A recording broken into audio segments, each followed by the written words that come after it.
অধিকাংশ মুসলমান জানে ইসলাম আসছে মাটির নিচের জন্য, উপরের জন্য আসেই নাই।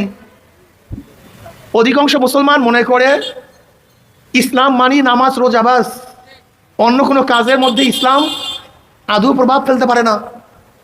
এটা আমাদের মধ্যে সবচেয়ে বড় সমস্যা। ইসলামটা কি, দিন কি?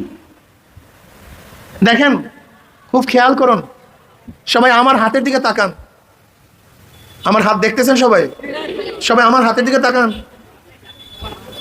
এইটা হলো দুনিয়া। হাতের উপরের সাইডটা কি ভাই? নিচের সাইড আখিরাত। বলেন এইটা কি?